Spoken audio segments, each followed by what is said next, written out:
ಸಮಸ್ತ ನಾಡಿನ ಜನತೆಗೆ ರಾಜ್ ನ್ಯೂಸ್ ವಾಹಿನಿಯ ಮುಖಾಂತರ ತಮ್ಮೆಲ್ಲರಿಗೂ ಆದರದ ಸುಸ್ವಾಗತವನ್ನು ಬಯಸ್ತೇನೆ ಬಂಧುಗಳೇ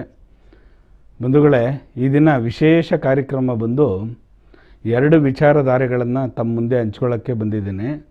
ಒಂದು, ಕೆಲವು ದೇವಾಲಯಗಳ ದಿವ್ಯ ದರ್ಶನ ಯಾವ ರೀತಿ ಮಾಡಬೇಕು, ಅಲ್ಲಿ ಏನೇನು ಶಕ್ತಿಗಳಿದ್ದಾವೆ ಅನ್ನೋದು ಒಂದು. ಇನ್ನೊಂದು, ಈ ಒಂದು ಯುಗಾದಿ ಸಂವತ್ಸರ ಬರಗಂಟ ಕೆಲವು ಒಂದು 6 ರಾಶಿಗಳಿಗೆ ತುಂಬ ಕಂಟಕ ಕಾದಿರ್ತಕ್ಕಂಥದ್ದು, ಅವರು ವಿಶೇಷವಾಗಿರ್ತಕ್ಕಂಥ ಪರಿಹಾರಗಳನ್ನು ಮಾಡಿಕೊಳ್ಳಿ ಅಂತೇಳಿ ನಾನು ಈ ಕಾರ್ಯಕ್ರಮವನ್ನು ಮುಂದುವರಿಸ್ತೇನೆ. ತಮಗೆ ಮೊದಲನೆಯದಾಗಿ ನನ್ನ ತಾಯಿ ಹೃದಯ ಸಿಂಹಾಸನದಲ್ಲಿರ್ತಕ್ಕಂಥ ನನ್ನ ತಾಯಿ ಜಗನ್ಮಾತೆ ಸ್ವರೂಪಿಣಿಯಾಗಿರ್ತಕ್ಕಂಥ ರೇಣುಕಾ ಯಲ್ಲಮ್ಮ ಹಾಗೂ ಮಲೈ ಮಾದೇಶ್ವರನ ಪಾದಾರವಿಂದಗಳಿಗೆ ವಂದಿಸುತ್ತಾ, ಸೃಷ್ಟಿಸ್ಥಿತಿ ವಿನಾಶಿನಿ ಶಕ್ತಿಭೂತೆ ಸನಾತನಿ ಗುಣಾಶ್ರಯೇ ಗುಣಮಯೇ ಶ್ರೀ ರೇಣುಕಾ ನಮೋಸ್ತುತೆ ವಿರಾಜಮಾನಳಾಗಿ ಈ ನಮ್ಮ ಕರ್ನಾಟಕದ ರಾಜ್ಯದಲ್ಲಿ, ಅದರಲ್ಲೂ ಸವದತ್ತಿಯ ಯಲ್ಲಮ್ಮನ ಕ್ಷೇತ್ರದಲ್ಲಿ ವಿರಾಜಮಾನವಾಗಿ ಕುಂತಿರ್ತಕ್ಕಂಥ ನನ್ನ ತಾಯಿ ಜಗನ್ಮಾತೆ ಸ್ವರೂಪಿಣಿ ರೇಣುಕಾ ಯಲ್ಲಮ್ಮ ಕೃತಯುಗದಲ್ಲಿ ಸ್ಥಾಪಿತವಾಗಿರ್ತಕ್ಕಂಥದ್ದು. ಅಲ್ಲಿ ಪರಶುರಾಮರಿಗೆ ಸೃಷ್ಟಿಸ್ಥಿತಿ ಲಯಕಾರಕರಾಗಿರ್ತಕ್ಕಂಥ ಮಹಾವಿಷ್ಣುವನ್ನೇ ತನ್ನ ಮಗನಾಗಿ ಪಡೆದಂಥ ಮಹಾತಾಯಿ ಜಗನ್ಮಾತೆ ರೇಣುಕಾ ಯಲ್ಲಮ್ಮ. ಹಾಗೆ ಉತ್ತರ ನಾಡಿನಿಂದ ಮಲ್ಲಿಕಾರ್ಜುನನಾಗಿ ದಕ್ಷಿಣ ನಾಡಿಗೆ ಬಂದಿರತಕ್ಕಂಥ ಮಲೈ ಮಾದೇಶ್ವರ, ಇವರಿಬ್ಬರ ಪಾದಾರವಿಂದಗಳಿಗೆ ವಂದಿಸುತ್ತಾ, ಜಗನ್ಮಾತೆ ಸ್ವರೂಪಿಣಿಯಾಗಿರ್ತಕ್ಕಂಥ ರೇಣುಕಾ ಯಲ್ಲಮ್ಮ ಹಾಗೂ ಮಲೈ ಮಾದೇಶ್ವರನ ನಿಮ್ಮೆಲ್ಲರಿಗೂ ಅವರ ಆಶೀರ್ವಾದ ಇರಲಿ ಅಂತ ಬೇಡಿಕೊಂಡು, ಕೆಲವು ರಾಶಿಗಳಿಗೆ ಒಂದು 6 ರಾಶಿಯವರಿಗೆ ತುಂಬ ಕಂಟಕಪ್ರಾಯವಾಗಿರ್ತಕ್ಕಂಥದ್ದು, ಮನಸ್ಸಿನಲ್ಲಿ ನೆಮ್ಮದಿ ಇಲ್ಲದೆ ಇರತಕ್ಕಂಥದ್ದು, ದಾರಿಲೋಗ ಮಾರಿ ಮನೆಗೆ ಬಂದು ಹೋಗಮ್ಮ ಅನ್ನೋ ಥರ ಒಕ್ಕರಿಸ್ಕೊಳ್ತಕ್ಕಂಥದ್ದು, ಕೆಲವು ರಾಶಿ ನಕ್ಷತ್ರಗಳಿಗೆ ತುಂಬ ಕಂಟಕವಾಗಿರ್ತಕ್ಕಂಥದ್ದು. ಅದು ಯಾವ್ಯಾವುದು ಅಂತ ತಿಳಿಸೋದಾದರೆ, ಮೊದಲಿಗೆ ಮೇಷರಾಶಿಯವ್ರಿಗೆ ನಾವು ತಗೊಳ್ಳೋಣ. ಮೇಷರಾಶಿಯಲ್ಲಿ ಪಂಚಮದಲ್ಲಿ ಶನಿ ಇರ್ತಕ್ಕಂಥದ್ದು ಬಂಧುಗಳೇ. ಎಷ್ಟು ಕಂಟಕ ಅಂತಂದರೆ, ಅದರಲ್ಲಿ ಅಶ್ವಿನಿ ಭರಣಿ ಕೃತಿಕಾ ಅಂತ ಈ 3 ನಕ್ಷತ್ರಗಳಿರ್ತಕ್ಕಂಥ ಮೇಷರಾಶಿಯವ್ರಿಗೆ ನೋಡಿ, ಅಶ್ವಿನಿ ನಕ್ಷತ್ರದಲ್ಲಿ ಸ್ವಲ್ಪ ಮಟ್ಟಿಗೆ ಸ್ವಲ್ಪ ಕಂಟಕ ಕಡಿಮೆ ಆದರೆ, ಇನ್ನು ಭರಣಿ ಮತ್ತು ಕೃತಿಕಾ ನಕ್ಷತ್ರದವ್ರಿಗೆ ಎಲ್ಲಿಲ್ಲದ ಒಂದು ನೋವು ಕಾಡ್ತಕ್ಕಂಥದ್ದು. ಇವು 2 ನಕ್ಷತ್ರಗಳಲ್ಲಿ ಗುಪ್ತ ಜನಾಂಗಗಳಿಗೆ ಗಾಯಗಳಾಗ್ತಕ್ಕಂಥದ್ದು, ಗೊತ್ತಿಲ್ಲದೆ ಇದ್ದಂಗೆ ಅವ್ರಿಗೆ ವೈರಾಣುಗಳು ಉತ್ಪತ್ತಿ ಆಗೋದು, ಬಾಡಿ ಒಳಗಡೆ ಇರ್ತಕ್ಕಂಥದ್ದು, ಸೋರಿಸಿಸ್ ಕಾಣಿಸ್ಕೊಳ್ತಕ್ಕಂಥದ್ದು, ಸುಸ್ತಾಗ್ತಕ್ಕಂಥದ್ದು, ಇದೆಲ್ಲನೂ ಈ ಭರಣಿ ಮತ್ತು ಕೃತಿಕಾ ನಕ್ಷತ್ರದಲ್ಲಿರ್ತಕ್ಕಂಥವ್ರಿಗೆ. ಮುಂದಿನ ಭಾಗದಲ್ಲಿ ತಿಳಿಸ್ತೀನಿ ಯಾವ ರಾಶಿಯವ್ರಿಗೆ ಅಂತ. ಮೊದಲಿಗೆ ಒಬ್ಬರು ಕಾಲರ್ ಇದ್ದಾರೆ, ನೋಡ್ಕೊಂಬಂದ್ಬಿಡೋಣ ಬನ್ನಿ. ಹಲೋ ಹಲೋ, ಎಲ್ಲಿಂದ ಕರೆ ಮಾಡ್ತಿದ್ದೀರಮ್ಮ? ನಾವು ಕೊಡಗಿಂದ ಸ್ವಾಮಿ. ಯಾರ ಬಗ್ಗೆ ಕೇಳಬೇಕಾಯ್ತು ತಾಯಿ? ಮಗನ ಬಗ್ಗೆ. ಅವ್ರ ಹೆಸರು ನಕ್ಷತ್ರ ಹೇಳಿ ತಾಯಿ. ಅರವಿಂದ್, ಕೃತಿಕಾ ನಕ್ಷತ್ರ. ಕೃತಿಕಾ ನಕ್ಷತ್ರ. ನೋಡಿ, ಇವಾಗ ತಾನೇ ಹೇಳ್ತಾ ಇದ್ದೆ ನಾನು, ಮೇಷರಾಶಿಲಿ ಭರಣಿ ಮತ್ತು ಕೃತಿಕಾ ನಕ್ಷತ್ರದಲ್ಲಿ ಏನು ಕೇಳಬೇಕಾಯ್ತು ತಾಯಿ ಕೃತಿಕಾ ನಕ್ಷತ್ರದ ಮಗನ ಬಗ್ಗೆ? ಅವನು ಆರ್ಮಿಗೆ ಅಂತ ಹೋಗಿದ್ದ, ಆರ್ಮಿ ಸೆಲೆಕ್ಷನ್ ಆಗಕ್ಕೆ ಬೆರಳುದೇನೋ ಪ್ರಾಬ್ಲಮ್, ಕಾಲ್ ಬೆರಳು ಅಂದ್ಬಿಟ್ಟು ರಿಜೆಕ್ಟ್ ಆಯ್ತು ಸ್ವಾಮಿ. ಅವನ ಭವಿಷ್ಯ ಮತ್ತೆ ಪೊಲೀಸ್ ಹಾಕ್ಸ್ಬೋದಾ, ಅವ್ನಿಗೆ ಆಗುತ್ತಾ ಅಂತ? ಖಂಡಿತವಾಗೂ ಫಿಸಿಕಲಲ್ಲಿ ಫಸ್ಟು ಪಾಸ್ ಆಗೋದಕ್ಕೆ ಅವ್ನು ಪ್ರಿಪೇರ್ ಆಗೋಕ್ಕೆ ಹೇಳಿ. ಮಾನಸಿಕವಾಗಿ ತುಂಬ ಯೋಚನೆ ಮಾಡ್ತಕ್ಕಂಥದ್ದು, ಕೊರಗುವಂಥದ್ದು, ಅನ್ಎಕ್ಸ್ಪೆಕ್ಟೆಡ್ ಆಗಿ ನೋವು ತಗೊಳ್ತಕ್ಕಂಥದ್ದು, ಅದೆಲ್ಲ ಮಾಡೋದು ಬೇಡ ಅಂತ ಹೇಳಿ ಕೃತಿಕಾ ನಕ್ಷತ್ರದಲ್ಲಿರ್ತಕ್ಕಂಥವ್ರಿಗೆ. ನೋಡಿ, ಪಂಚಮದಲ್ಲಿ ಶನಿ ಇರ್ತಕ್ಕಂಥದ್ದು, ಗುರು ವಕ್ರಸ್ಥಾನದಲ್ಲಿರ್ತಕ್ಕಂಥದ್ದು, ಗುರುಬಲ ಇಲ್ಲ. ಹಾಗಾಗಿ ಅವ್ರು ಏನು ಮಾಡಬೇಕು ಅಂತಂದರೆ, ಈ ಮೇಷರಾಶಿಯಲ್ಲಿರ್ತಕ್ಕಂಥವ್ರು ಕುಜ ಅಧಿಪತಿಯಾಗಿರೋದ್ರಿಂದ ಸ್ಕಂದನ ಆಲಯ ಸುಬ್ರಹ್ಮಣ್ಯನ ಕ್ಷೇತ್ರಕ್ಕೆ, ಪರಶುರಾಮನ ಕ್ಷೇತ್ರ ಅಲ್ಲೇ ನಿಮಗೆ ಮಡಿಕೇರಿಯವರಾಗಿರೋದ್ರಿಂದ ಕುಕ್ಕೆ ಸುಬ್ರಹ್ಮಣ್ಯದಲ್ಲಿ ಒಂದು ವಿಶೇಷವಾಗಿ ಪೂಜೆ ಮಾಡ್ಸೋಕ್ಕೆ ಹೇಳಿ ಅಮ್ಮ. ಖಂಡಿತವಾಗೂ ಅವ್ರಿಗೆ ಒಳ್ಳೆ ಸರ್ಕಾರಿ ಯೋಗ, ಸೆಂಟ್ರಲ್ ಗೌರ್ಮೆಂಟ್ ಯೋಗ ಅಂತ ಸಿಗತಕ್ಕಂಥದ್ದು ಗ್ಯಾರಂಟಿ ಇದೆ. ಆದರೆ ನಿರಾಶೆ ಆಗೋದು ಬೇಡ. ಫಸ್ಟು ಅವರು ಕುಕ್ಕೆ ಸುಬ್ರಹ್ಮಣ್ಯನಲ್ಲಿ ಸ್ಕಂದನ ಆಲಯದಲ್ಲಿ ಎಲ್ಲಾದರೂ ಇರಲಿ, ಸುಬ್ರಹ್ಮಣ್ಯನ ಆಲಯಕ್ಕೆ ಹೋಗಿ ಅಲ್ಲಿ ಒಂದು ವಿಶೇಷವಾಗಿ ಪೂಜೆ ಮಾಡ್ಕೊಂಬರಕ್ಕೆ ಹೇಳಿ. ಖಂಡಿತವಾಗೂ ಒಳ್ಳೆಯದಾಗುತ್ತಮ್ಮ. ಒಳ್ಳೆಯದಾಗಲಿ. ಕರೆ ಮಾಡಿದ್ದಕ್ಕೆ ಧನ್ಯವಾದಗಳು ತಮಗೆ. ಬಂಧುಗಳೇ, ಮೇಷರಾಶಿಯವರು ಕೇಳಿದ್ರಲ್ಲ, ಆ ಭರಣಿ ನಕ್ಷತ್ರ ಕೃತಿಕಾ ನಕ್ಷತ್ರದಲ್ಲಿರ್ತಕ್ಕ ಮಾನಸಿಕವಾಗಿ ಹಿಂಸೆ ಆಗ್ತಕ್ಕಂಥದ್ದು, ತುಂಬ ಇದಾಗ್ತಕ್ಕಂಥದ್ದು. ಇನ್ನು ಮುಂದಿನ ರಾಶಿ ಬಂದು ಮಿಥುನ ರಾಶಿ. ಈ ಮಿಥುನ ರಾಶಿಯಲ್ಲೇ ಸ್ವತಃ ಲಗ್ನದಲ್ಲೇ ಗುರು ಇರತಕ್ಕಂಥದ್ದು. ಆದರೆ ಗುರು ನೋಡಿ ವಕ್ರಸ್ಥಾನದಲ್ಲಿರ್ತಕ್ಕಂಥದ್ದು ಮಿಥುನ ರಾಶಿಗೆ. ಎಷ್ಟು ನೀಚ ಸ್ಥಾನದಲ್ಲಿದ್ದಾನೆ ಅಂತಂದರೆ, ಆ 3 ನಕ್ಷತ್ರದಲ್ಲಿರ್ತಕ್ಕಂಥವ್ರಿಗೆ, ಆರಿದ್ರ ನಕ್ಷತ್ರ, ಮೃಗಶಿರ ನಕ್ಷತ್ರದ, ಪುನರ್ವಸು ನಕ್ಷತ್ರದವ್ರಿಗೆ ತುಂಬ ಕಂಟಕಪ್ರಾಯವಾಗಿರ್ತಕ್ಕಂಥದ್ದು, ಮಾನಸಿಕವಾಗಿ ನೆಮ್ಮದಿ ಇಲ್ಲದೆ ಇರತಕ್ಕಂಥದ್ದು, ಕೌಟುಂಬಿಕ ಕಲಹದಲ್ಲಿ ಜಾಸ್ತಿ, ಕುಟುಂಬದಲ್ಲಿ ಕಲಹ ಜಾಸ್ತಿ ಆಗ್ತಕ್ಕಂಥದ್ದು, ಈ ರೀತಿಯಲ್ಲೇ ಇರ್ತಕ್ಕಂಥದ್ದು. ಯಾಕಂದರೆ ಯಾವುದಾದ್ರು ಒಂದು ಜಮೀನು ತಗೋತಾರೆ, ಅಲ್ಲೂ ವಿವಾದ ಇರುತ್ತೆ, ಆ ಜಮೀನಲ್ಲೂ ಕೂಡ ವಿವಾದವಾಗಿ ಮಾರ್ಪಡುತ್ತೆ. ಆ ಪೇಪರೇ ಇರಲ್ಲ, ಬೇರೆಯವ್ರಿಗೆ ಯಾರಿಗೋ ರಿಜಿಸ್ಟ್ರೇಷನ್ ಮಾಡಿರ್ತಾರೆ. ಆ ರೀತಿಯ ಒಂದು ಭೂಮಿಕಾರಕ ಅಂತಕ್ಕಂಥದ್ದು ದೋಷ ಬರ್ತಕ್ಕಂಥದ್ದು. ಹಾಗಾಗಿ ಮಾನಸಿಕವಾಗಿ ಹಿಂಸೆ ಆಗ್ತಕ್ಕಂಥದ್ದು. ಅದಕ್ಕೆ ಅವರು ಏನು ಪರಿಹಾರ ಮಾಡಬೇಕು ಅಂದರೆ, ದತ್ತನ ಆಲಯದಲ್ಲಿ ಎಲ್ಲಾದರೂ ವಿಶೇಷವಾಗಿರ್ತಕ್ಕಂಥ ದತ್ತನ ಆಲಯಕ್ಕೆ ಹೋಗಿ ಅಲ್ಲಿ ಒಂದು ವಿಶೇಷವಾಗಿರ್ತಕ್ಕಂಥ ಒಂದು ಪೂಜಾ ಅನುಷ್ಠಾನಗಳು ಮಾಡಿಸೋದು, ಅಭಿಷೇಕ ಮಾಡಿಸೋದು. ಮತ್ತೆ ತಿಳಿಸ್ತೀನಿ, ಮತ್ತೆ ಒಬ್ಬರು ಕಾಲರ್ ಇದ್ದಾರೆ, ನೋಡ್ಕೊಂಬರೋಣ ಬನ್ನಿ. ಹಲೋ, ಕರೆಕ್ಟ್ ಆಯಿತು. ನೋಡಿ, ದತ್ತನ ಆಲಯದಲ್ಲಿ ತ್ರಿಮೂರ್ತಿಗಳ ಒಂದು ಸಂಕೇತನೆ ಆಕಾರ ಮೂಲ ರೂಪೇಣ ಉಕಾರ ಸ್ತಂಭ ಶಾಕಿಣೆ ಮಕಾರ ಫಲಪುಷ್ಪಾಯ ವೃಕ್ಷರಾಜಯತೆ ನಮಃ. ಈ ತ್ರಿಮೂರ್ತಿಗಳ ಆಕಾರ ಉಕಾರ ಮಕಾರ ಆಗಿರ್ತಕ್ಕಂಥ ದತ್ತನೇ ಆ ತ್ರಿಮೂರ್ತಿಗಳ ಸ್ವರೂಪನೇ ಆಗಿರ್ತಕ್ಕಂಥ ಗುರು. ಆ ಗುರುವಿನ ಸ್ಥಾನಕ್ಕೆ ಹೋಗಿ ಅಲ್ಲಿ ಒಂದು ಸಾನ್ನಿಧ್ಯದಲ್ಲಿ ಒಂದು ಭಿಕ್ಷಾಟನೆ ಮಾಡಿ ಸುತ್ತ ಯಾವುದಾದ್ರು ಒಂದು ಅನ್ನದಾನ, ಒಂದು ನೀವೇನಾದರೂ ಚಿತ್ರಾನ್ನ ಆಗಲಿ, ಪುಳಿಯೋಗರೆ ಆಗಲಿ, ಮೊಸರನ್ನ ಆಗಲಿ ಅನ್ನದಾನ ಮಾಡಿಸ್ತಕ್ಕಂಥದ್ದು ತುಂಬ ಉತ್ತಮವಾಗಿರ್ತಕ್ಕಂಥದ್ದು. ಯಾರಿಗೆ? ಮಿಥುನ ರಾಶಿಯವ್ರಿಗೆ. ಮತ್ತೊಬ್ಬರು ಕಾಲರ್ ಇದ್ದಾರೆ, ನೋಡ್ಕೊಂಬರೋಣ ಬನ್ನಿ. ಹಲೋ ಹಲೋ, ಎಲ್ಲಿಂದ ಕರೆ ಮಾಡ್ತಾ ಇದ್ದೀರಪ್ಪ? ನಾವು ಶಿವಮೊಗ್ಗ ಜಿಲ್ಲಾ ಸರ್ವಾ ತಾಲೂಕಿಂದ. ಯಾರ ಬಗ್ಗೆ ಕೇಳಬೇಕಾಯ್ತಮ್ಮ? ನನ್ನ ಬಗ್ಗೆನೆ, ರವೀಂದ್ರನಾಥ್ ಅಂತೇಳಿ. ಅಂದರೆ ನಿಮ್ಮ ನಕ್ಷತ್ರ ಬಂದು ತುಲಾರಾಶಿ ಚಿತ್ತಾ ನಕ್ಷತ್ರನ?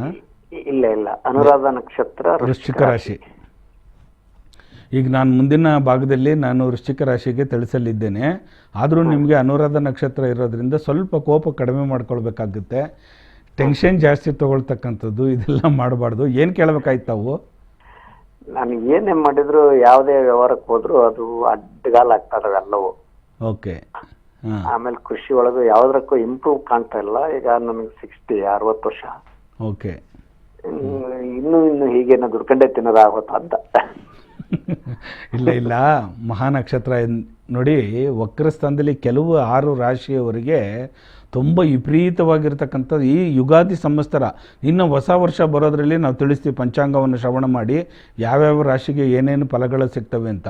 ಈಗ ಸದ್ಯಕ್ಕೆ ದಯವಿಟ್ಟು ನೀವೇನು ಮಾಡಿ ಅಂದರೆ, ಕುಜನ ಒಂದು ಆಶೀರ್ವಾದ ಇಲ್ಲ, ಅವನ ಜೊತೆ ಕುಜನ ಜೊತೆಗೆ ಗುರು ವಕ್ರಸ್ಥಾನದಲ್ಲಿರಬೇಕಾದ್ರೆ ನೋಡಿ ಲಾಸ್ ಆಗ್ತಕ್ಕಂಥದ್ದು, ಮಾನಸಿಕವಾಗಿ ಹಿಂಸೆ ಆಗ್ತಕ್ಕಂಥದ್ದು. ನಿಮಗೆ ಅಕೌಂಟ್ ಮನೆಯಲ್ಲೇ ಕೂಡ ನೆಮ್ಮದಿ ಇರಲ್ಲ, ಹೊರಗಡೆನೂ ನೆಮ್ಮದಿ ಇರಲ್ಲ, ಏನು ಮಾಡಬೇಕು ಅಂತ ತಲೆನೇ ಓಡಲ್ಲ, ಅಷ್ಟು ಯೋಚನೆ ಆಗ್ತಕ್ಕಂಥದ್ದು ತಮಗೆ.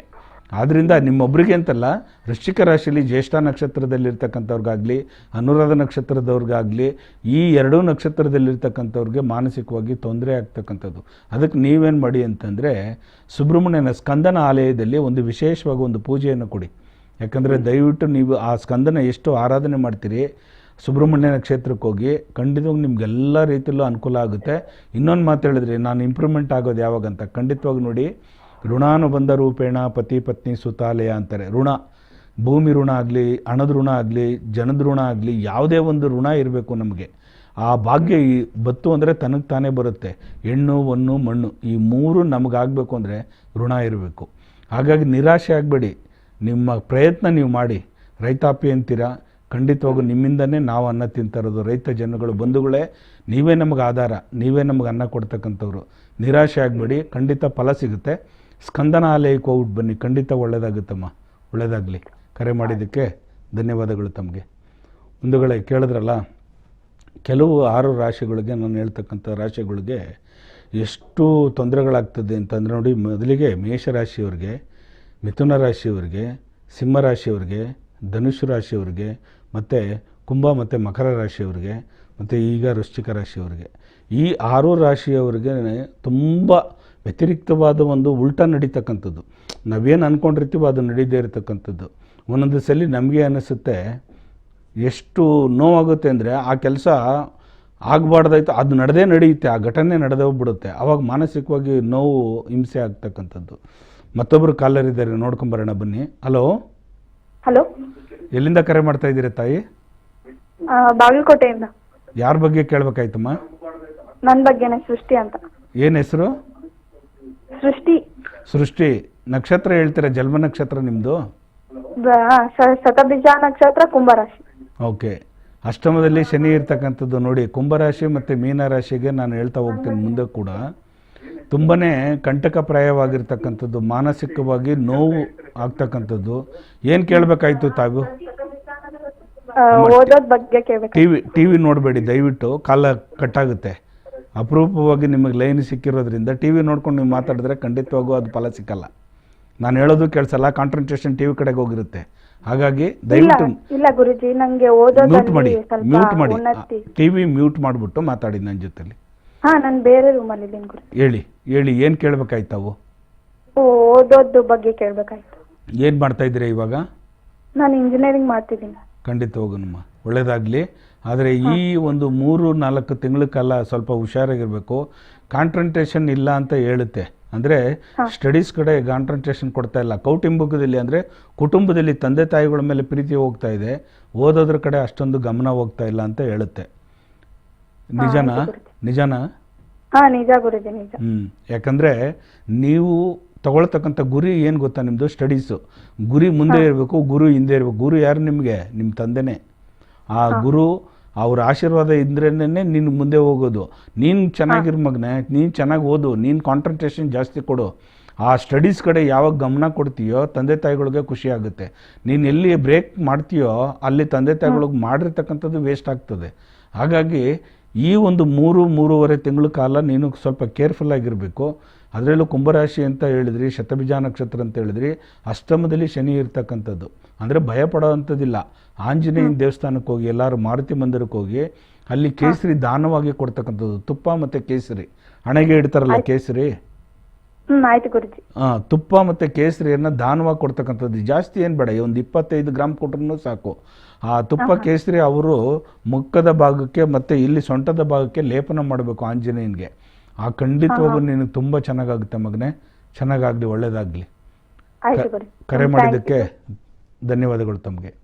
ಬಂಧುಗಳೇ, ನಾನು ಮುಂದಿನ ರಾಶಿ ಬಗ್ಗೆ ಅಂದರೆ ಮಿಥುನ ರಾಶಿ ಬಗ್ಗೆ ಹೇಳಿದ್ನಲ್ಲ, ವಕ್ರಸ್ಥಾನದಲ್ಲಿ ಇರ್ತಕ್ಕಂಥದ್ದು ಗುರು ನೀಚ ಸ್ಥಾನದಲ್ಲಿ ಇರ್ತಕ್ಕಂಥದ್ದೇ ನೋಡಿ. ಆ ಸ್ಥಾನದಲ್ಲೇ ಇರ್ತಕ್ಕಂಥವ್ನಿಗೆ ಅಲ್ಲಿ ಮಾನಸಿಕವಾಗಿ ಹಿಂಸೆ ಆಗ್ತಕ್ಕಂಥದ್ದು. ಯಾವುದೇ ಒಂದು ಪ್ರತಿಫಲ ಸಿಗದೇ ಇರತಕ್ಕಂಥವ್ರು ಮಿಥುನ ರಾಶಿಗೆ. ಅದರಲ್ಲೂ ಆರಿದ್ರ ನಕ್ಷತ್ರ, ಮೃಗಶಿರ ನಕ್ಷತ್ರ, ಪುನರ್ವಸು ನಕ್ಷತ್ರದವರು ಸ್ವಲ್ಪ ಹುಷಾರಾಗಿರಬೇಕು. ಇನ್ನು ಕಟಕ ರಾಶಿಗೆ ಬಂದಾಗ, ಕಟಕ ರಾಶಿಯಲ್ಲಿ ಸ್ವಲ್ಪ ಮಟ್ಟಿಗೆ ಗುರು ವಕ್ರಸ್ಥಾನದಲ್ಲಿರ್ತಾನೆ, ಸ್ವಲ್ಪ ಮಟ್ಟಿಗೆ ಶುಭ ಕೊಡ್ತಕ್ಕಂಥದ್ದು. ಅದರಲ್ಲೂ ಆಶ್ಲೇಷ ನಕ್ಷತ್ರದಲ್ಲಿರೋರಿಗೆ ಗುರು ವಕ್ರಸ್ಥಾನದಲ್ಲಿರ್ತಾನೆ. ಹಾಗಾಗಿ ಆಶ್ಲೇಷ ನಕ್ಷತ್ರದಲ್ಲಿರ್ತಕ್ಕಂಥವ್ರು ಖಂಡಿತವಾಗೂ, ಪುಷ್ಯ ನಕ್ಷತ್ರ ಬೇಡ, ಪುಷ್ಯ ನಕ್ಷತ್ರದಲ್ಲಿ ತುಂಬ ಚೆನ್ನಾಗಿರ್ತದೆ ಕಟಕ ರಾಶಿಲಿ. ಆದರೆ ಆಶ್ಲೇಷ ನಕ್ಷತ್ರದವರು ನೀವು ಮುಂದೆ ಭಾಗದ ತಿಳಿಸ್ತೀನಿ. ಒಬ್ಬರು ಕಾಲರ್ ಇದ್ದಾರೆ, ತಿಳ್ಕೊಂಬಂದ್ಬಿಡ ನೋಡೋಣ. ಹಲೋ, ಎಲ್ಲಿಂದ ಕರೆ ಮಾಡ್ತಾ ಇದ್ದೀರಮ್ಮ? ನಾವು ಅರಸೀಕೆರೆಯಿಂದ. ಅರಸೀಕೆರೆಯಿಂದಮ್ಮ? ಯಾರ ಬಗ್ಗೆ ಕೇಳಬೇಕಾಯ್ತಾಯಿ? ಮಗನ ಬಗ್ಗೆ. ಅವ್ರ ಹೆಸರು, ನಕ್ಷತ್ರ ಹೇಳಿ. ಹೆಸರು ಪುನೀತ್, ನಕ್ಷತ್ರ ಹಸ್ತ ನಕ್ಷತ್ರ, ಕನ್ಯಾ ರಾಶಿ. ಏನ್ ಕೇಳಬೇಕಾಯ್ತಾಯಿ ಹಸ್ತ ನಕ್ಷತ್ರದವ್ರಿಗೆ? ಅದೇ ಒಂದು ಹೆಂಗಿರುತ್ತೆ ಅಂತ ಕೇಳುದು. ಈ ವರ್ಷ ನೋಡಿ, ಗುರು ವಕ್ರಸ್ಥಾನದಲ್ಲಿರ್ತಕ್ಕಂಥದ್ದು ಕನ್ಯಾ ರಾಶಿಯಲ್ಲಿ ಸ್ವಲ್ಪ ಮಟ್ಟಿಗೆ ಪರವಾಗಿಲ್ಲ ಅನ್ನಿಸ್ತದೆ ನಮಗೆ. ಜ್ಯೋತಿಷ್ಯ ಶಾಸ್ತ್ರದ ಪ್ರಕಾರ ಕನ್ಯಾ ರಾಶಿಯವರಿಗೆ ಗುರುಬಲ ಪ್ರಾಪ್ತಿ ಆಗ್ತಕ್ಕಂಥದ್ದು, ಯಥೇಚ್ಛವಾಗಿರ್ತಕ್ಕಂಥ ಒಂದು ಸಂತೋಷದಾಯಕವಾಗಿರ್ತಕ್ಕಂಥ ವಿಚಾರವನ್ನು ನೀವು ಮಗನಿಂದ ಕೇಳ್ತೀರಾ. ಖಂಡಿತವಾಗೂ ಅವನಿಗೊಂದು ಒಳ್ಳೆ ಶುಭ ಫಲ ಬರುತ್ತೆ. ಹಾಗಾಗಿ ಅವನು ಶಿವನಿಗೆ, ನೀವು ಅರಸೀಕೆರೆಯವರೇ ಆಗಿರೋದ್ರಿಂದ ಅಲ್ಲೇ ಜೇನ್ಕಲ್ ಸಿದ್ದೇಶ್ವರ ಇದ್ದಾರೆ ಪರಮಾತ್ಮ. ಆ ತಾಯಿ ನನಗೆ ನುಡಿಸ್ತಾ ಇದ್ದಾಳೆ ತಾಯಿ ಹೃದಯದಲ್ಲಿ. ಯಾಕಂದರೆ ಇಲ್ಲಿ ಯಾವುದೇ ರೀತಿಯಾದ ಮೊಬೈಲ್ ಇಲ್ಲ, ಒಂದು ಟಿ ವಿ ಇಲ್ಲ, ಒಂದು ಏನು ನೋಡ್ಕೊಂಡು ಲ್ಯಾಪ್ಟಾಪ್ ನೋಡ್ಕೊಂಡು ಹೇಳೋದು ದಯವಿಟ್ಟು ಇಲ್ಲ ನನಗೆ. ಆ ಜ್ಞಾನ ಏನು ಕೊಡ್ತಾಳೆ ಜಗನ್ಮಾತೆ ಸ್ವರೂಪಿಣಿ ರೇಣುಕಾ ಎಲ್ಲಮ್ಮ ನೋಡಿ. ಆ ಜೇನ್ಕಲ್ ಸಿದ್ದೇಶ್ವರ ಆ ಸನ್ನಿಧಿಗೆ ಹೋಗಿ ನೀವೇನು ಮಾಡಿ ಅಂತಂದರೆ ಒಂದು ರುದ್ರಾಭಿಷೇಕ ಮಾಡಿಸಿ ಆ ಪರಮಾತ್ಮನಿಗೆ ನೋಡಿ. ಖಂಡಿತವಾಗೂ ಮುಂದಿನ ದಿನಗಳಲ್ಲಿ ಅವನಿಗೆ ತುಂಬ ಒಳ್ಳೆ ಯೋಗ ಫಲ ಪ್ರಾಪ್ತಿ ಆಗ್ತಕ್ಕಂಥದ್ದು ಒಳ್ಳೆಯದಾಗುತ್ತೆ ನಿಮಗೆ. ಒಳ್ಳೆಯದಾಗಲಿ. ಕರೆ ಮಾಡಿದ್ದಕ್ಕೆ ಧನ್ಯವಾದಗಳು. ಮುಂದುಗಳೇ, ಆಶ್ಲೇಷ ನಕ್ಷತ್ರದಲ್ಲಿ ಮತ್ತು ಪುಷ್ಯ ನಕ್ಷತ್ರದವ್ರಿಗೆ ಹೇಳ್ತಾ ಬಂದೆ, ಪುನರ್ವಸು ನಕ್ಷತ್ರ, ಈ 3 ನಕ್ಷತ್ರ ಕಟಕ ರಾಶಿಗೆ. ಪುನರ್ವಸು ಮತ್ತು ಪುಷ್ಯ ನಕ್ಷತ್ರದಲ್ಲಿ ಆಶ್ಲೇಷ ಇದು ಕಟಕ ರಾಶಿಯಲ್ಲಿ ಏನು ಅಂಥ ಒಂದು ಪ್ರಮೇಯ ಇರಲ್ಲ. ಆದರೆ ಆಶ್ಲೇಷ ನಕ್ಷತ್ರದಲ್ಲಿರ್ತಕ್ಕಂಥವ್ರಿಗೆ ಅದರಲ್ಲಿ ನೋಡಿ ಹೆಸರುಗಳೇ ವಿಚಿತ್ರವಾಗಿರ್ತದೆ. ಡಾಡಿ, ಡೂ, ಡೇ ಅಂತ ಇರುತ್ತೆ ಆಶ್ಲೇಷ ನಕ್ಷತ್ರದಲ್ಲಿ. ಅವ್ರಿಗೆ ಯಾವ ಹೆಸರು ಕರಿಬೇಕು ಅಂತ ನಮ್ಮ ಹಿಂದೂ ಧರ್ಮದ ಪ್ರಕಾರ ಹೆಸರುಗಳೇ ಬರಲ್ಲ. ಹಾಗಾಗಿ ಅವ್ರೇನು ಮಾಡ್ತಾರೆ, ಅನ್ಯ ರಾಶಿಗೆ ಹೋಗ್ತಾರೆ, ಬೇರೆ ಹೆಸರು ಇಟ್ಕೊಳ್ತಾರೆ. ಇವಾಗ ನೋಡಿ, ಎಷ್ಟೋ ನೋಡಿ ಅವರು ಹುಟ್ಟಿರೋ ನಕ್ಷತ್ರನೇ ಬೇರೆ, ಕರೀತಾರೆ ಹೆಸರೇ ಬೇರೆ. ಹಾಗಾಗಿ ದಯವಿಟ್ಟು ಯಾವ್ಯಾವ ಜನ್ಮ ನಕ್ಷತ್ರದಲ್ಲಿ ಆ ತಿಥಿ ವಾರ ಅಂತಕ್ಕಂಥದ್ದು ಇದೆ ಶಾಸ್ತ್ರೋಕ್ತವಾಗಿ. ಆ ವಾರದಲ್ಲಿ ಏನು ತಿಥಿ ಬರುತ್ತೆ, ಏಕಾದಶಿ ಬರುತ್ತಾ, ತೃತೀಯ ಬರುತ್ತಾ, ದ್ವಿತೀಯ ಬರುತ್ತಾ, ಚತುರ್ಥಿ ಬರುತ್ತಾ, ಪಂಚಮಿ ಬರುತ್ತಾ, ಇದನ್ನು ನೋಡಿಕೊಂಡು ನಾವು ಆ ಹೆಸರುಗಳನ್ನು ಅವ್ರಿಗೆ ಇಡ್ತಕ್ಕಂಥದ್ದು ಪ್ರಕೃತಿ ಧರ್ಮವಾಗಿ. ಕೆಲವ್ರು ಏನು ಮಾಡ್ತಾರೆ, ಸಿಂಹರಾಶಿಯಲ್ಲಿ ಮಕೆ ನಕ್ಷತ್ರದಲ್ಲಿ ಹುಟ್ಟಿದರೆ ಯಾವುದೋ ಮಿಥುನ ರಾಶಿಯಲ್ಲಿ ಮೃಗಶಿರ ನಕ್ಷತ್ರಕ್ಕೆ ಇಟ್ಬಿಡ್ತಕ್ಕಂಥದ್ದು, ಇದೆಲ್ಲ ಮಾಡೋಕ್ಕೆ ಹೋಗ್ಬಿಡಿ. ಆಮೇಲೆ ನಮ್ಮ ಕುಲದೇವರ ಹೆಸರು ನಾವು ಇಡಬೇಕು ಗುರುಜಿ, ಅದು ಇಟ್ಬಿಡೋಣ, ಹಂಗಲ್ಲ. ನಕ್ಷತ್ರಕ್ಕೆ ಅನುಗುಣವಾಗಿ ನೀವು ಹೆಸರು ಇಡ್ತಾ ಬನ್ನಿ, ಖಂಡಿತವಾಗಿ ಒಳ್ಳೆಯದಾಗುತ್ತೆ. ಮತ್ತೊಬ್ಬರು ಕಾಲರ್ ಇದ್ದಾರೆ, ನೋಡ್ಕೊಂಬರೋಣ ಬನ್ನಿ. ಹಲೋ ಹಲೋ, ಎಲ್ಲಿಂದ ಕರೆ ಮಾಡ್ತಾ ಇದ್ದೀರಪ್ಪ? ಚಿತ್ರದುರ್ಗ ತಾಲೂಕು ಹಾಂ, ಬಳಿಗಟ್ಟೆ ಅಂತ. ಯಾರ ಬಗ್ಗೆ ಕೇಳಬೇಕಾಯ್ತಮ್ಮ? ನಮ್ಮ ಬಗ್ಗೆನೆಯ. ಹಾಂ, ನಿಮ್ಮ ಹೆಸರು ಹೇಳಿ. ಶಿವಮೂರ್ತಿ ಅಂತ. ಅಂದರೆ ಮಕರ ರಾಶಿ ಶ್ರವಣ ನಕ್ಷತ್ರನಾ? ಹೌದಾ, ಶಿವಮೂರ್ತಿ ಅಂತ. ಹಾಂ, ಏನು ಕೇಳಬೇಕಾಯ್ತಪ್ಪ? ಏನೋ ಹೆಂಗ ನಮ್ಗೆಲ್ಲ ಬಹಳ ಕಾಡಾಟ ಆಗೋದು. ಹಾಂ, ಮೊನ್ನೆ ಆದ ಒಂದು ವ್ಯಾಪಾರಕ್ಕಂತ ಹೋಗಿದ್ದೆ, 3 ದಿನ ಆಯ್ತು. ಬೈಕ್ ತಕ್ಕಂತ ಮಾಡಿದ್ದೀನಿ. ಹಾಂ, ಸ್ಕೂಟಿನ, ಅದಕ್ಕೆ ತಕ್ಕಂದ್ರೆ ಪಾಡು ಹೆಂಗ್ ಮಾಡೋಣ ಅಂತ ಕೇಳೋಣ ಅಂತ. ಏನು ತಗೋಬೇಕು ಅಂತ ಇದ್ದೀರಾ? ಕೇಳಿಸ್ತಿಲ್ಲ ಸರಿಯಾಗಿ ಹೇಳಿ. ಬೈಕ್ ಬೈಕ್ ಬೈಕ್ ಹಾಂ, ತಗೊಳ್ಳಿ. ಇವಾಗ ಶನಿ ಬಿಡುಗಡೆ ಆಗಿದ್ದಾನೆ, ಮಕರ ರಾಶಿಗೆ ರಾಜಯೋಗ ಇದೆ. ಹಾ ಖಂಡಿತವಾಗಿ ಒಳ್ಳೇದಾಗಲಿ. ಆಂಜನೇಯನ ದೇವಸ್ಥಾನದಲ್ಲಿ ಪೂಜೆ ಮಾಡಿಸಿ ಬೈಕು. ಹಾ ಅಲ್ಲಿ ಪೂಜೆ ಮಾಡಿಸಿ ಒಂದು ವಿಶೇಷವಾಗಿ ಕೇಸರಿ ಬೈಕಿನ ಮೇಲೆ ಕೇಸರಿ ಇಡ್ತಾ ಬನ್ನಿ, ಒಳ್ಳೇದಾಗುತ್ತೆ. ಒಳ್ಳೇದಾಗಲಿ. ಕರೆ ಮಾಡಿದ್ದಕ್ಕೆ ಸಂತೋಷ. ಸರಿ. ಬೆಳೆ ಬೆಳೆದು ನೀವು ಗಾಡಿ ತಗೋತಾ ಇದ್ದೀರಾ ಅಂದರೆ ತುಂಬ ಸಂತೋಷ, ಒಳ್ಳೇದಾಗಲಿ. ಆದರೆ ನಿಧಾನ ಕೊಡಿಸಿ, ಜಾಸ್ತಿ ಫಾಸ್ಟಾಗಿ ಓಡಿಸ್ಬೇಡಿ, ಯಾಕಂದರೆ ಮೇನ್ ರೋಡಲ್ಲಿ ಸ್ವಲ್ಪ ಹುಷಾರಾಗಿ ಓಡಾಡಿ. ಇಲ್ಲ, ತರಕಾರಿ ವ್ಯಾಪಾರಕ್ಕೆ ಹೋಗ್ತೀನಿ. School TVS. ಹಾಂ, ಹೌದು, ಹೆವಿ ಡ್ಯೂಟಿ. TVS ತಕೊಳ್ಳೋಣ ಅಂತ. ಆಯಿತು, ಒಳ್ಳೇದಾಗಲಿ. ಮನೆ ಮನೆಗೂ ತರಕಾರಿ ಕೊಡ್ತಕ್ಕಂಥವ್ರು, ಅನ್ನ ಕೊಡೋ ಅನ್ನದಾತರು ನೀವು. ಸ್ವಲ್ಪ ಹುಷಾರಾಗಿ ಓಡಾಡಿ, ಗಾಡೀಲಿ ಹೋಗ್ಬೇಕಾದ್ರೆ ಸ್ವಲ್ಪ ಹುಷಾರಾಗಿ. ಆವಾಗವಾಗ ಆಂಜನೇಯನ ದೇವಸ್ಥಾನಕ್ಕೆ ಹೋಗಿ ಗಾಡಿ ಮತ್ತು ನೀವು ಇಬ್ಬರೂ ಅಲ್ಲಿ ಪೂಜಾ ಕೈಕರ್ಯಗಳನ್ನು ಮಾಡಿಸ್ಕೊಳ್ಳಿ, ಖಂಡಿತ ಒಳ್ಳೇದಾಗಲಿ. ನಿಮ್ಮ ಹೆಸರಿನಲ್ಲಿ ಆಂಜನೇಯನ ದೇವಸ್ಥಾನದಲ್ಲಿ ಒಂದು ಸಂಕಲ್ಪ ಮಾಡೋಕ್ಕೆ ಹೇಳಿ. ಶಿವಕುಮಾರ್ ಅವರೇ, ಆಂಜನೇಯನ ದೇವಸ್ಥಾನದಲ್ಲಿ ಒಂದು ಸಂಕಲ್ಪ ಮಾಡಿಸಿ, ಒಳ್ಳೇದಾಗ್ಲುತ್ತೆ ನಿಮಗೆ, ಒಳ್ಳೇದಾಗಲಿ. ಬೇಗ ಕೊಡಿ. ಹಲೋ, ಅಮ್ಮ ಹೇಳಿ ಅಮ್ಮ. ಅದೇ ಒಂದ್ ಗಾಡಿ ತಾನಕ್ಕಂತ ಸ್ವಾಮಿ, ವ್ಯಾಪಾರ ಮಾಡಕ್ಕೆ ಅದು ಒಳ್ಳೇದಾಕತ್ತೇನೆ. ಖಂಡಿತ ಒಳ್ಳೇದಾಗುತ್ತಮ್ಮ, ಧೈರ್ಯವಾಗಿ ಹೋಗಿ ಕೇಳಮ್ಮ, ಚೆನ್ನಾಗಿ ವ್ಯಾಪಾರ ಆಗುತ್ತೆ. ಏನು ಯೋಚನೆ ಹಿಂದೆ ಮುಂದೆ ಯೋಚನೆ ಮಾಡಿಬಿಡಿ. ಅವ್ರು ಚೆನ್ನಾಗಿ ಒಳ್ಳೆಯ ಶ್ರವಣ ನಕ್ಷತ್ರದಲ್ಲಿ ತುಂಬ ಒಳ್ಳೆ ಕೆಲಸ ಕಾರ್ಯಗಳಾಗುತ್ತೆ, ಯೋಚನೆ ಬೇಡ. ಆಂಜನೇಯನ ದೇವಸ್ಥಾನದಲ್ಲಿ ಒಂದು ವಿಶೇಷವಾಗಿರ್ತಕ್ಕಂಥ ಒಂದು ರುದ್ರಾಭಿಷೇಕನೋ ಅಭಿಷೇಕನೋ, ಸ್ವಾಮಿಗೆ ಉದ್ದಿನ ವಡೆ ಒಂದು 21 ಉದ್ದಿನ ವಡೆ ನಿನ್ನ ಕೈಯಾರನ್ನೇ ಮಾಡಿಸೋ ತಾಯಿ. ಉದ್ದಿನ ವಡೆ ಮಾಡಿಬಿಟ್ಟು ಪರಮಾತ್ಮನಿಗೆ, ಆಂಜನೇಯನಿಗೆ, ಕಲಿಯುಗ ವರದ. ಈ ಕಲಿಯುಗದಲ್ಲಿ ಜೀವಂತವಾಗಿರೋರು 7 ಜನ ಸಪ್ತ ಚಿರಂಜೀವಿಗಳು, ಅದರಲ್ಲೂ ಒಬ್ಬ ಮಾರುತಿ. ಆ ಮಾರುತಿಗೆ ಹೋಗ್ಬಿಟ್ಟು ಉದ್ದಿನ ವಡೆ ತುಂಬ ಪ್ರೀತಿ. ಆ ಉದ್ದಿನ ವಡೆಯನ್ನು 21 ಆರವಾಗಿ ಕೊಡ್ತಕ್ಕಂಥದ್ದು ತುಂಬ ಒಳ್ಳೆಯದು. ಕೊಡಿಸಿ, ತುಂಬ ಒಳ್ಳೆಯದಾಗಲಿ ಈ ಧನುರ್ಮಾಸದಲ್ಲಿ, ಒಳ್ಳೆಯದಾಗಲಿ. ಕರೆ ಮಾಡಿದ್ದಕ್ಕೆ ಧನ್ಯವಾದಗಳು ಬಂಧುಗಳೇ. ಇನ್ನು ವೃಶ್ಚಿಕ ರಾಶಿಗೆ ಬರೋಣ. ವೃಶ್ಚಿಕ ರಾಶಿಯಲ್ಲಿ ಜ್ಯೇಷ್ಠ ಮತ್ತು ಅನುರಾಧ ನಕ್ಷತ್ರದಲ್ಲಿರ್ತಕ್ಕಂಥವ್ರಿಗೆ ಮಹಾ ಕೋಪಿಷ್ಠರಾಗ್ತಕ್ಕಂಥದ್ದು. ಎಲ್ಲೆಲ್ಲಿದ್ದೋ ಅವ್ರಿಗೆ ಏನು ಕೋಪ ಅಂದರೆ ಸಡನ್ನಾಗಿ ಕೋಪ ಆಗ್ತಕ್ಕಂಥದ್ದು, ಮನೆ ಬಿಟ್ಟೇ ಹೊಟ್ಟೋಗ್ಬಿಡ್ತೀನಿ ನಾನು ಅನ್ನೋದು. ಕೌಟುಂಬಿಕ ಕಲಹದಲ್ಲಿ ತುಂಬ ಏರುಪೇರು ಆಗ್ತಕ್ಕಂಥದ್ದು, ಜಮೀನುಗಳಲ್ಲಿ ವಿವಾದಗಳನ್ನು ಸೃಷ್ಟಿಯಾಗ್ತಕ್ಕಂಥದ್ದು, ಈ ರೀತಿ ಆಗ್ತಕ್ಕಂಥದ್ದು ಜಾಸ್ತಿ. ಆಮೇಲೆ ಪ್ರಾಣಿಗಳಿಂದ ಅವ್ರಿಗೆ ತೊಂದರೆ ಆಗ್ತಕ್ಕಂಥದ್ದು. ಇದ್ದಕ್ಕಿದ್ದಂಗೆ ನಾಯಿ ಅಡ್ಡ ಬರೋದು, ಗಾಡಿಯಿಂದ ಕೆಳಗಡೆ ಬಿದ್ದೋಗ್ಬಿಡೋದು, ನಾಯಿ ಬಂದು ಬೀದಿಲಿರೋ ನಾಯಿನೇ ಬಂದು ಕಚ್ಚಿಬಿಡೋದು.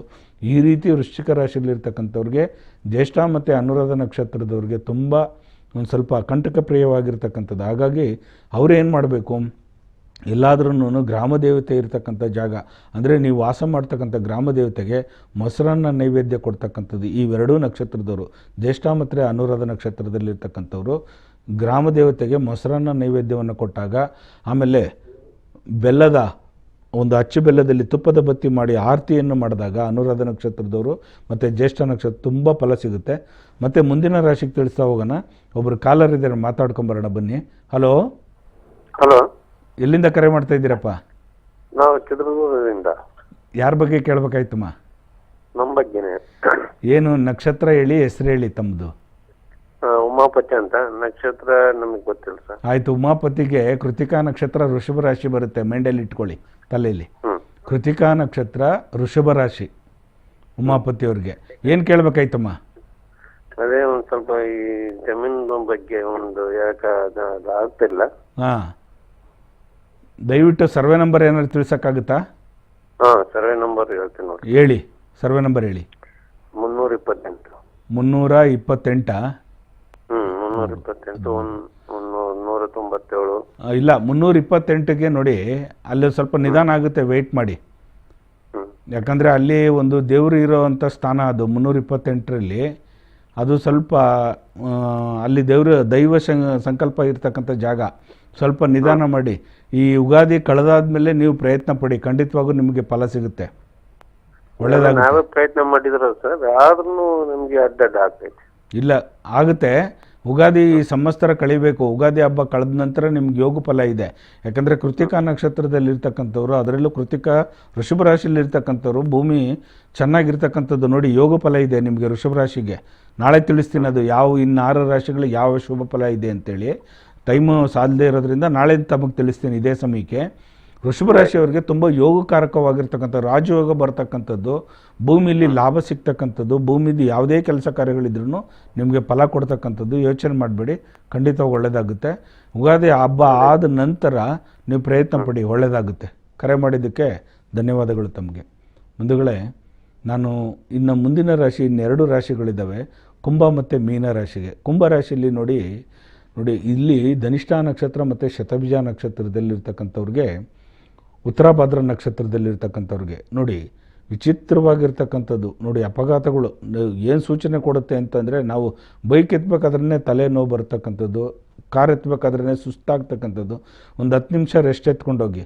ನೀವೇನು ಮಾಡಬೇಕಂದ್ರೆ, ಕುಂಭರಾಶಿಯಲ್ಲಿರ್ತಕ್ಕಂಥವ್ರು, ಅದರಲ್ಲೂ ಶತಭಿಜ ನಕ್ಷತ್ರದವರು, ನೀವು ಹೊರಡಬೇಕಾದ್ರೆ ಮನೆಯಿಂದ ನಿಮ್ಮ ಶ್ರೀಮತಿಯವರಾಗಲಿ, ನಿಮ್ಮ ಮಕ್ಕಳೇ ಆಗಲಿ, ಯಾರ ಕಡೆಯಿಂದ ಹೆಣ್ಣು ಮಕ್ಕಳಿಂದ ಒಂದು ಕೆಂಪು ಕಲ್ಲು ಸಕ್ಕರೆ, ಬಿಳಿದಲ್ಲ ಕೆಂಪು ಕಲ್ಲು ಸಕ್ಕರೆಯಲ್ಲಿ ಮಡಿಕೊಳ್ಳಿ. ಪ್ರಯಾಣ ಮಾಡಬೇಕಾದ್ರೆ ಒಂದೇ ಒಂದು ಚಿಟಿಕೆ ಬಾಯಿಗೆ ಅವ್ರ ಕಡೆಯಿಂದ ಈಸ್ಕೊಳ್ತಕ್ಕಂಥದ್ದು ಹಾಕೊಳ್ಳಿ.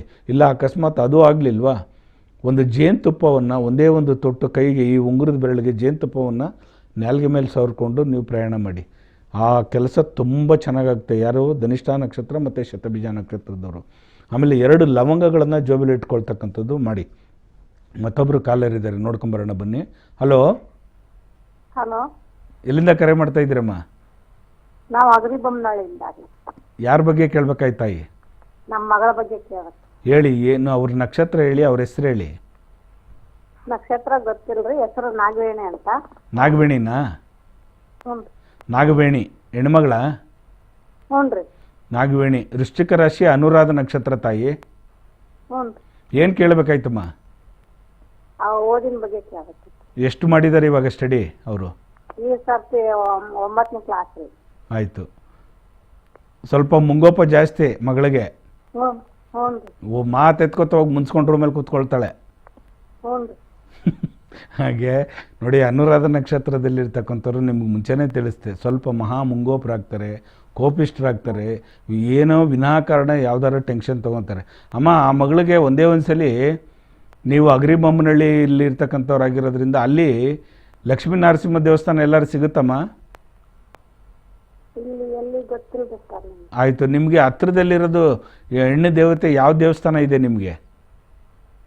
ದುರ್ಗಾ ಮಾತೆ ಅಂತ, ಊರಮ್ಮ ದೇವಿ ಅಂತಾರೆ ನಮ್ಮೂರಾಗ. ಹಾಂ, ಆ ದೇವಿಗೆ ನೀವೇನು ಮಾಡಿ ಅಂದರೆ, ನಿಮ್ಮ ಕೈಯಾರನ್ನೇ ಚೆನ್ನಾಗಿ ಒಂದು ಸ್ವಲ್ಪ ಮಡಿಯಿಂದ ಶಾಸ್ತ್ರೋಕ್ತವಾಗಿ ಮಡಿ ಬಟ್ಟೆಯನ್ನು ಹಾಕ್ಕೊಂಡು, ಸ್ನಾನ ಮಾಡ್ಕೊಂಡು ಮಡಿ ಬಟ್ಟೆ ಧರಿಸ್ಕೊಂಡು, ನಿಮ್ಮ ಕೈಯಾರಿಂದನೇ ಮೊಸರನ್ನ ಮಾಡಿ, ಆ ಮೊಸರನ್ನ ಆ ದೇವಿಗೆ ತೊಗೊಂಡೋಗಿ ಅರ್ಪಿಸಿ.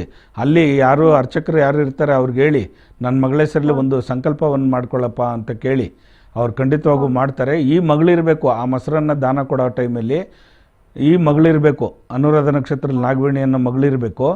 ಮತ್ತು ಅವಳ ಕೈಯಿಂದನೇ ಅಚ್ಚು ಬೆಲ್ಲ ತುಪ್ಪದ ಬತ್ತಿ ಮಾಡಿ, ಅಡಿಕೆದು ಪಟ್ಟೆ ಎಲೆ ಇರುತ್ತಲ್ಲ, ಅದಕ್ಕೆ ಮೇಲೆ ಅಕ್ಕಿ ಹಾಕಿ, ಮನಸ್ಕಾರಕ ಚಂದ್ರ ಅಕ್ಕಿ ಇಟ್ಬಿಟ್ಟು 2 ಅಚ್ಚು ಬೆಲ್ಲವನ್ನು ಇಟ್ಟು ತುಪ್ಪದ ಬತ್ತಿ ಮಾಡಿ ಆರತಿ ಮಾಡಿಸೋಕೆ ಹೇಳಿ. ನಿಮ್ಮ ಮಗಳ ಕಡೆಯಿಂದನೇ ಆರತಿ ಮಾಡಿಸಿ ಆ ಪರಮ ತಾಯಿಗೆ, ಜಗನ್ಮಾತೆಗೆ. ಖಂಡಿತವಾಗೂ ಒಳ್ಳೆ ಜ್ಞಾನೋದಯ ಆಗುತ್ತೆ, ತುಂಬ ಚೆನ್ನಾಗಾಗುತ್ತೆ.